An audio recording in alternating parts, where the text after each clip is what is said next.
Hello, everybody. My name is Jared Chavez, and my presentation is on the decline of Detroit, also known as the Motor City at one point. Detroit, Michigan, it's a city in the United States, and um, it has gone through a lot of major economic and demographic changes in the recent decades, particularly negative changes. The population fell from 1.8 million people in 1950 to about 680,000 people in 2015. Local crime rates are among the highest in the United States in the city of Detroit, Michigan. The city is filled with areas of urban decay or signs of abandonment or despair, and they currently lack a sustainable economy. In 2013, Detroit filed the largest municipal bankruptcy in the United States. So why did all of this happen? So it'll take you back to the pre-decline Detroit's golden age. From 1925 to 1950, Detroit was one of the top cities for manufacturing jobs and had a population of 2 million people by the end of 1950. This was mainly due to Henry Ford and the start of the automobile industry. So Henry Ford basically started the automobile industry along with cars, and Detroit was the hub. It was the main city of where he started it, and it was where automobiles boomed. It's kind of like Silicon Valley in California for technology. The Silicon Valley of cars was Detroit, Michigan. Along with Ford, from Henry Ford's company, he started Ford Motors. There were two other big players in the American car industry, General Motors and Chrysler. They were all set up in the city of Detroit because that was the place to be pretty much. So they all had big manufacturing plants in Detroit. And this led to the creation of assembly lines, which in turn led to manufacturing jobs and economic success because they needed people to employ for the assembly lines to make the cars. This ended up leading to 1 million new residents, including lots of immigrants from Canada or Europe to work in the manufacturing plants for these companies to Detroit. And this eventually led to the rise of large number of high-paying management and executive jobs, which made the city of Detroit a pretty wealthy city, parts of the city. One county called Oakland County, it was a Detroit county and it was one of the wealthiest counties in the United States.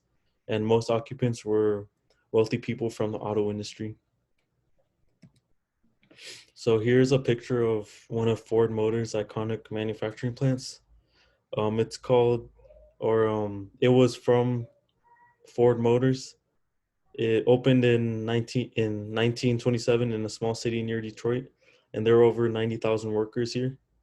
Workers came from all over the world. Like I said earlier, from Canada and Europe and other parts of the world, and they all wanted to work in the heart of the automobile industry.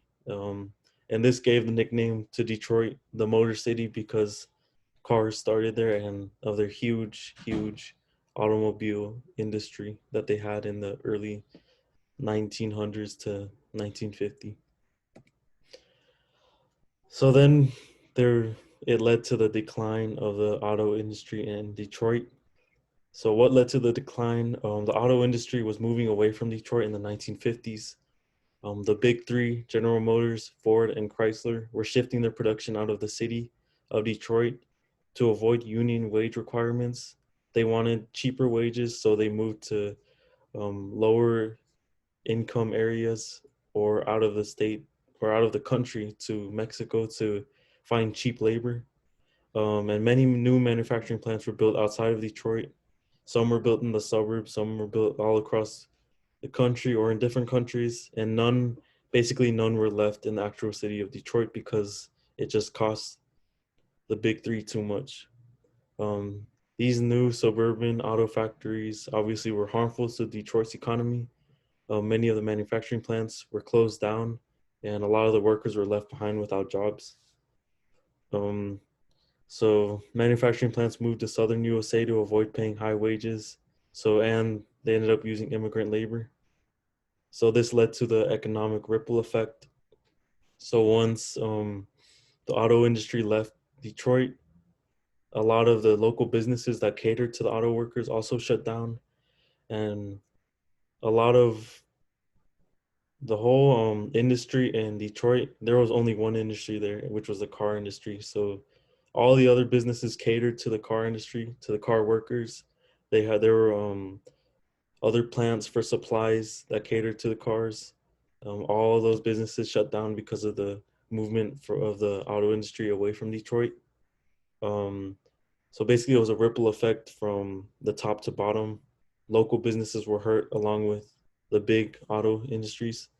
This showed that the auto industry was truly the heart of the city, and the abandoned manufacturing plants were unattractive to potential business replacement because of issues like pollution. So businesses didn't want to take over the abandoned manufacturing plants because of pollution. So continuing the decline, the auto industry faced competition from Italian, Japanese, and German auto manufacturers, and this resulted in the struggles of American manufacturers. And in order to recover financially, American manufacturers focused on automation and moved to low-cost states in America. So they basically um, were focused more on technology and how do we cut costs. So they cut costs by moving out of the city of Detroit because to avoid unionizing and the high union wages that they would have to pay. So they moved elsewhere. And the main lesson to be learned was Detroit failed to diversify in their city's industry. The automobile industry was the only thing that they had going for them. So once that left, they didn't really have like a backup plan. They didn't have any other industry to support it. It was just that. So once the automobile industry left, everything else came crashing down. This also led to the population decline of Detroit. On the right, there's a graph. You can see there's a boom around 1950, and then it just went down ever since then, and it's still going down to this day. This is caused due to the American auto industry moving away from Detroit, leaving no jobs behind, and a lot of people were forced to move away because they couldn't find a job. But a lot of people were stuck in the city because they couldn't afford to leave. So only the people who afforded to leave, who could afford to leave, they left, and this left behind a population of high poverty and low education in the city, which in turn led to the lack of businesses started, or many businesses left because they didn't want to be in an area with high poverty. So again, it's just like a ripple effect. Um, a lot of businesses and people don't want to stay in a high poverty area, which was Detroit at that time. At this time, so they all left, and this just left behind a high poverty and high crime rate city. Um, Interesting statistic: more people fled Detroit than people fled Hurricane Katrina between 2000 and 2010. So we see a lot of urban decay in Detroit. So urban decay is the process where a successful city falls into disrepair. There's a lot of empty plots of land, abandoned buildings, high unemployment, and crime rates. Detroit is basically the most famous example of urban decay in America. A lot of the auto industry, abandoned buildings, and a lot of the signs of how Detroit was once a great city is just left abandoned. Now it's just a whole like poverty, and it's just a lot of signs of how good the city once was. Um, in 2012, the average price of homes sold was $7,500. In 2013, houses were listed for as little as $500. And there were also 70,000 abandoned buildings, 31,000 empty houses, and 90,000 vacant lots.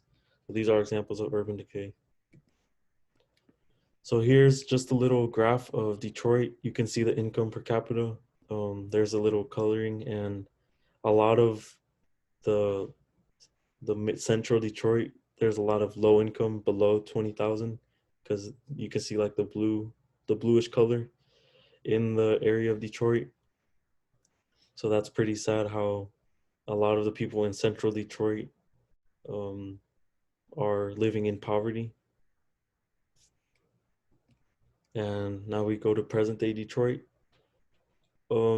There is potential for an economic and cultural resurgence, as there are high profile investors that are trying to revitalize the city's social and economic dynamics, but they are still recovering from the decline of the auto industry. We do see signs of urban decay and high poverty and high crime rates, still high unemployment. And there's not really been another industry to take over from the car industry in the 1950s. And there's still effects of the decline of the car industry to this day. So basically, the main takeaway of this is Detroit depended too much on a one industry, and they didn't really have a backup plan, or they didn't have the right tactics to keep the auto industry in Detroit. If the auto industry was still in Detroit, we would see a great city, but now it's just the potential to be. It had so much potential to be a great city because the car industry started there. So it could still be, it could have still been the boom of cars, the city where cars are made and everything. But now it's cars moved away, and I think they should have done a better job at trying to keep the auto industry in Detroit.